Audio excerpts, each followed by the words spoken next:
Quando se fala em arritmias cardíacas, muita gente tem dúvidas. E quais são as arritmias que matam? Quais são as arritmias que são perigosas? Apesar de serem muito comuns, tem arritmias que têm maior possibilidade da pessoa ir de arrasta para cima, de evoluir com eventos piores, de dormir e não acordar mais. Tudo isso eu falarei nesse vídeo aqui no maior canal sobre arritmias cardíacas. Você está no Doutor Arritmia. Arritmias cardíacas. Arritmias cardíacas são quaisquer distúrbios do ritmo normal. É uma condição muito comum. O nosso coração ele bate de 60 até 100 vezes por minuto em termos médios. Em algumas pessoas isso pode ser menos ou até mais, a depender do caso. A média vai depender de cada indivíduo. Tem indivíduos que têm as bradicardias, batimentos cardíacos que são mais lentos, geralmente menor que 60 batimentos por minuto. As taquicardias são arritmias que determinam frequências maiores que 100 batimentos por minuto.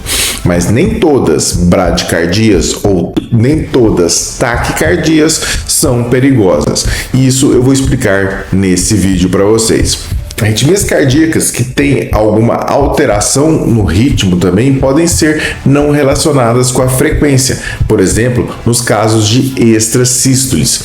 Imagine que nosso coração é como se fosse um relógio que bate tum, tá, num movimento repetitivo, regular e cíclico a todo momento. Entretanto, algumas pessoas podem ter batimentos a mais, batimentos extra, batimentos que são da parte de cima do coração, as chamadas extrasístoles atriais. Poderiam fazer exemplos como esse: tum, tá, tum, tá, tum, tá. É um batimento a mais, é um batimento adicional que o coração faz.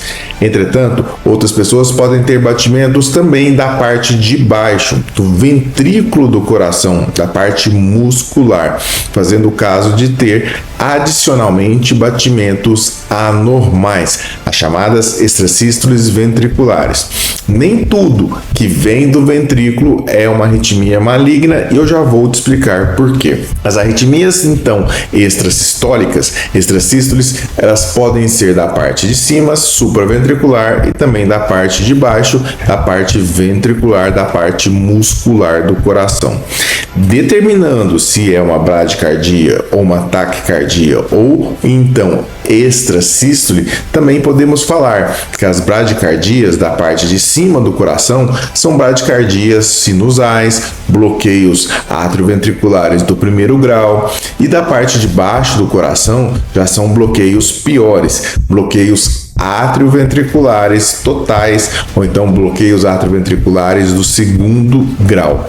As partes de taquicardias, nós temos taquicardias também da parte de cima do coração, que geralmente são mais benignas em termos de morte súbita, ou seja, ninguém vai ter uma morte súbita relacionada a isso na grande maioria das vezes. Entretanto, tem exceções à regra, como explicarei adiante, e também das taquicardias ventriculares, que também podem ser malignas ou benignas.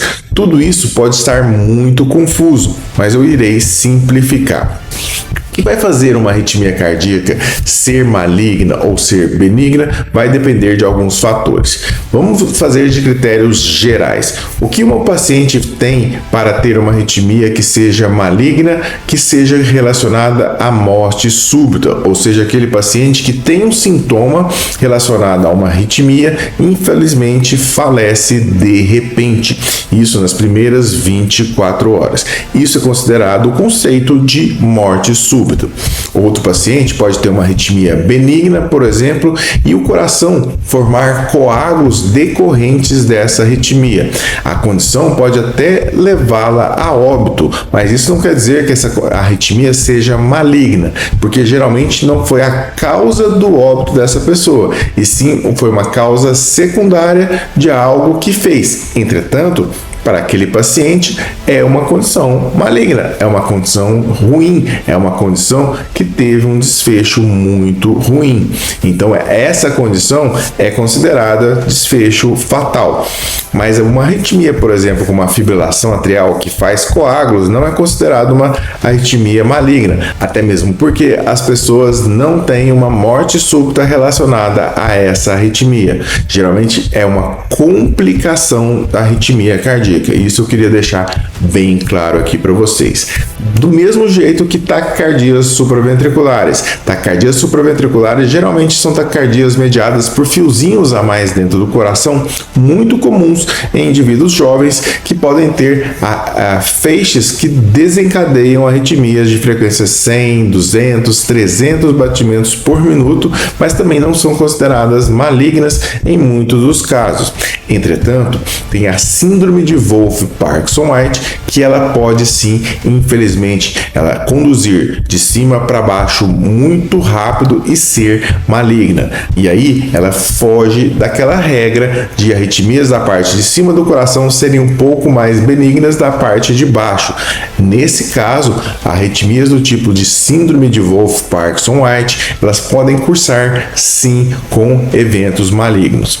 Pessoas que têm arritmias malignas geralmente têm arritmias chamadas arritmias ventriculares, mas nem toda pessoa que tem arritmia ventricular é uma arritmia maligna. Por exemplo, pessoas que têm o coração normal, estruturalmente normal, que nunca infartaram, que nunca tiveram doenças dilatadas no coração, doenças de Chagas, doenças como cardiomiopatia hipertrófica, displasia arritmogênica do ventrículo direito, doenças que cursam com arritmias ventriculares, por exemplo, como síndrome de Brugada, síndrome do QT longo, são doenças que são relacionadas sim a eventos de arritmia que podem ter a chamada morte súbita. Esse tipo de pessoa que não tem alteração estrutural no coração, ou então alterações que são nos canalículos do coração, podem eventualmente ter morte súbita. Então, necessariamente, pessoas que têm o coração forte, estruturalmente normal, podem ter arritmias malignas sim, do mesmo modo que pessoas que têm o coração alterado.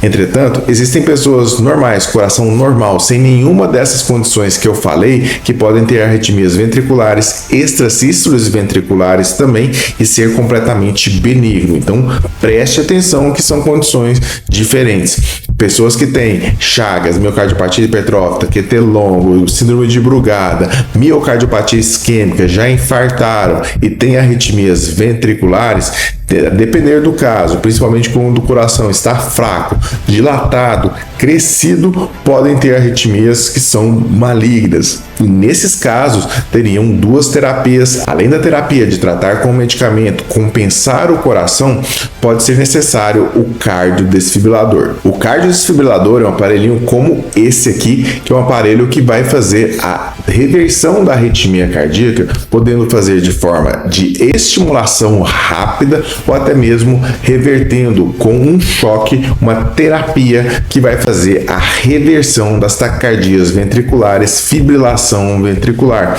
que são as arritmias que causam parada cardíaca.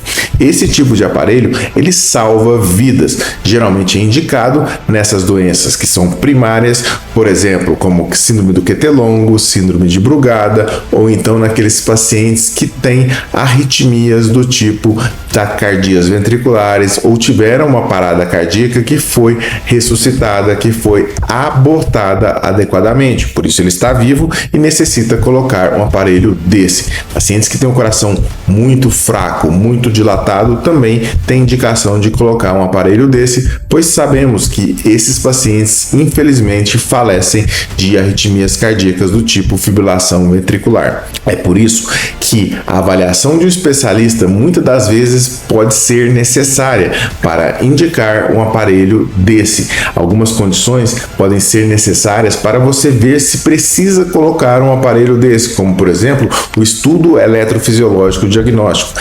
Esse estudo eletrofisiológico diagnóstico, ele vai fazer uma estimulação no coração, determinar medidas medidas que vão fazer a identificação daqueles pacientes que são necessários o implante desse cardiodesfibrilador. É importante também, em alguns pacientes, eles necessitam de tratamento chamada ablação. A ablação pode ser feita tanto nos pacientes que têm cardiopatias, que têm doenças estruturais no coração, que o coração é dilatado, ou até mesmo naqueles pacientes que têm arritmias que não precisam ter o coração dilatado, o coração que tenha cicatriz. Por isso, a ablação ela é indicada praticamente nas arritmias benignas e nas arritmias malignas também. Muitas das vezes, arritmias benignas são eliminadas com a ablação e também arritmias malignas, elas diminuem o substrato, a região ali no coração onde tem a cicatriz, onde formam-se os circuitos de arritmia cardíaca para que faça o tratamento adequado.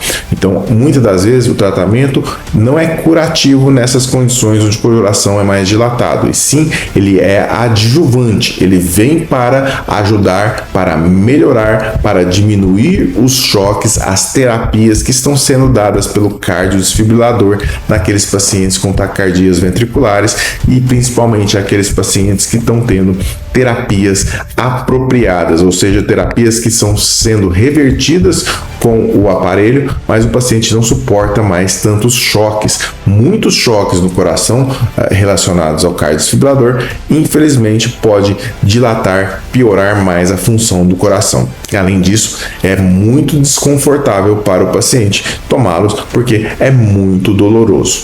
A importância da avaliação do médico especialista é fundamental. O cardiologista especializado em eletrofisiologia, que é essa parte que estuda as arritmias cardíacas e intervém de forma invasiva por meio de catéteres, ele pode fazer uma diferença no seu prognóstico, na sua evolução e principalmente no quanto você irá viver daqui para frente.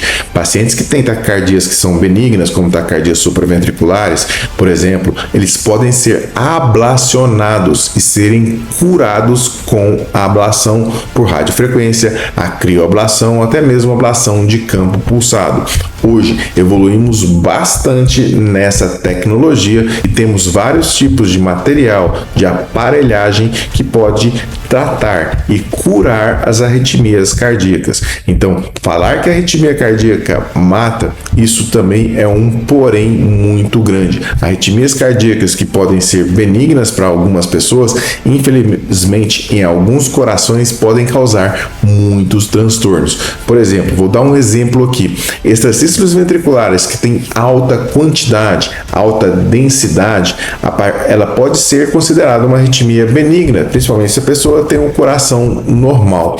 Entretanto, o coração ele pode ir dilatando pela dissincronia causada pela extrasístole. O coração vai ficando troncho com tantas arritmias, com tantas extrasístoles, todos os dias batimentos errados ali naquele coração. Ele não contrai adequadamente, podendo causar uma condição chamada taquicardiomiopatia. Fibrilação atrial também pode causar uma taquicardiomiopatia, uma doença que dilata o coração pela arritmia cardíaca, e isso fazer com que o coração ele fique insuficiente, e isso faz com que o paciente não tenha uma qualidade de vida boa e principalmente ele não tenha uma sobrevida muito legal. Então, uma arritmia benigna, ela pode fazer condições que o coração fique ruim, deixando o coração muito fraco, muito dilatado, e o paciente não tem esperança de viver muito tempo.